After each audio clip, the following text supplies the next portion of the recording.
Alrighty, good morning. Good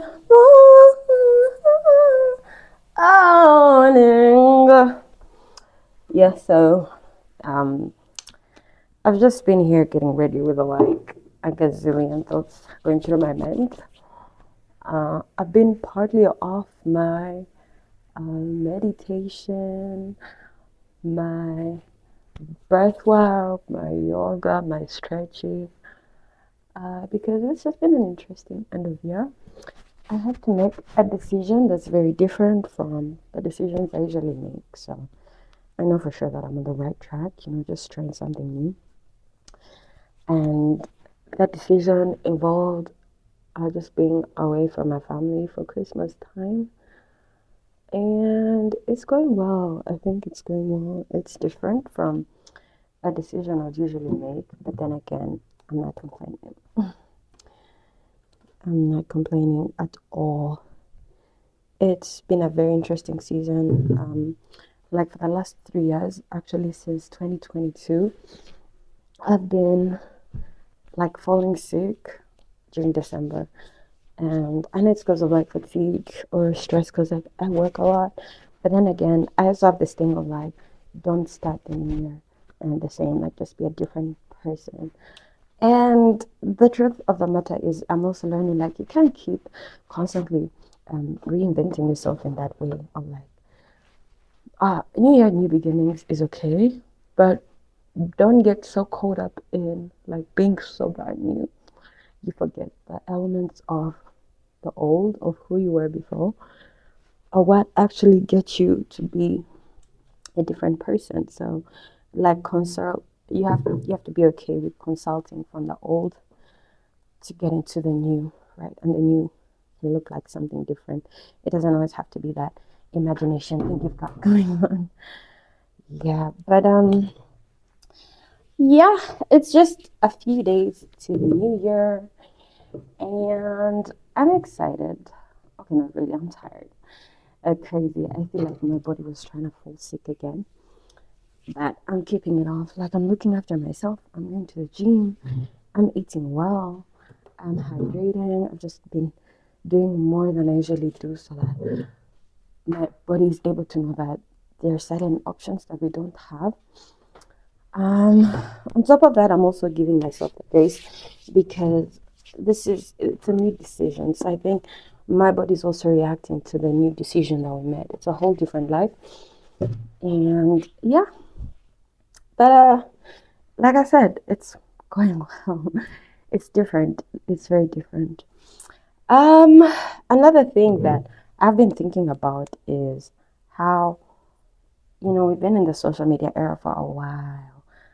For me, consciously since like 2011, we've been in the social media era. For some people, it's been different, but for us, the average Ugandan, it looked like Facebook, Messenger, Instagram came in like a short while after, but we were not using it the way other people are using it. Us, we were just, chilling, posting funny memes, funny quotes.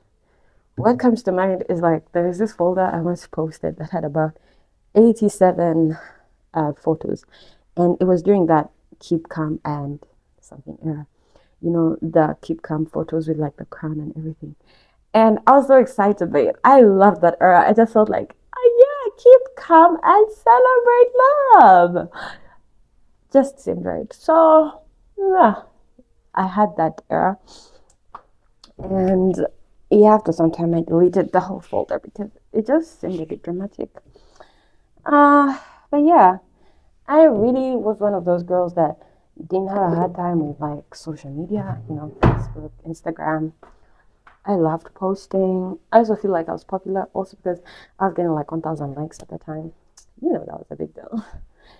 And then what happened?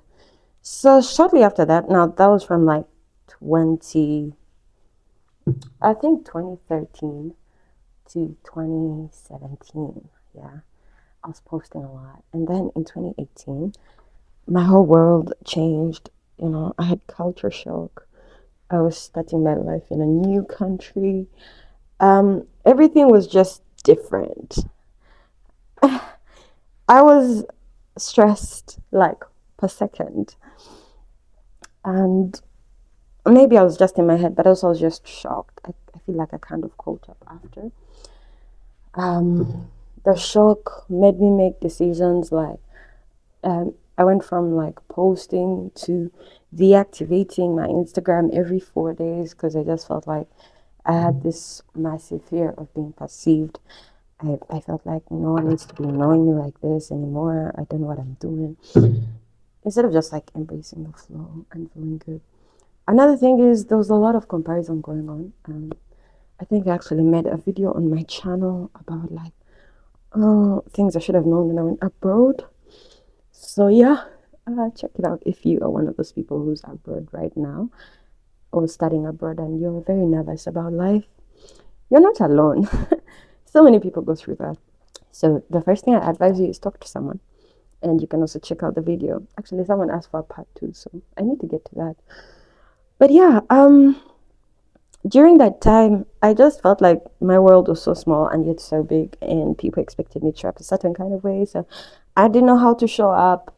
Instead of just being myself, and I was just so stressed. I was just like, blah. Then another thing, it wasn't just on social media. It was also like in the way I was doing everything, right? It was in like I'd keep in my room instead of going to explore the world around me. I was just so stressed and anxious and depressed. I was literally in everything I was doing, right? It was in the decisions I was making, the friends I would be with, the guys I would date, like in first year. Ugh. It really was just because of anxiety and everything. So anxiety is a waste of time and it makes you make bad decisions. You don't need that, trust me. Anywho, fast forward to 2025. I saw some videos whereby researchers are talking about how this is the time when we're now going to experience the downhill curve, right? People are now moving from engaging with social media a lot to a season where they're just, you know, and I was like, oh, that's okay. Interesting. It's like another missed era.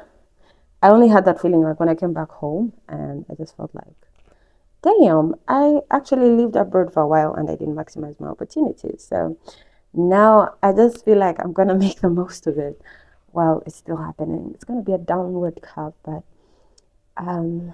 yeah, let's just do the most we can with it. And who knows? Who knows what could happen? I know sometimes people say do things without expectation. Maybe that's what I should do. But I'm also still learning to phrase my philosophy in life so that I understand what is really ideal. I saw this one, I think it was like a post where someone said, I just feel like with every philosopher I engage with, my mind also changes. Like everyone makes sense, from one philosopher to the other. You just feel like every philosophy makes sense if you give it time and apply it to your life. So just like those philosophers figured their own out, I'm gonna do the same. 2026 is my year of understanding my philosophy. Okay, I may not understand it, but I'm not gonna let anything or not understanding stop me. Yeah. Whew. Wow, this actually takes me out. That's how you know I'm a bit ill because I'm very athletic, but imagine just doing my hair stresses me out. And I did this style. It's a style I've never really done or leaned into. And for the work I do, like I work in pageants, you're supposed to be like elegant full time. You see, but my hair was breaking. See this? It's just growing back, but you can see it's little in comparison to the rest. Here, my forehead is extending, but now it's growing back. Thanks to this hair. So I'm not stopping a thing that actually works.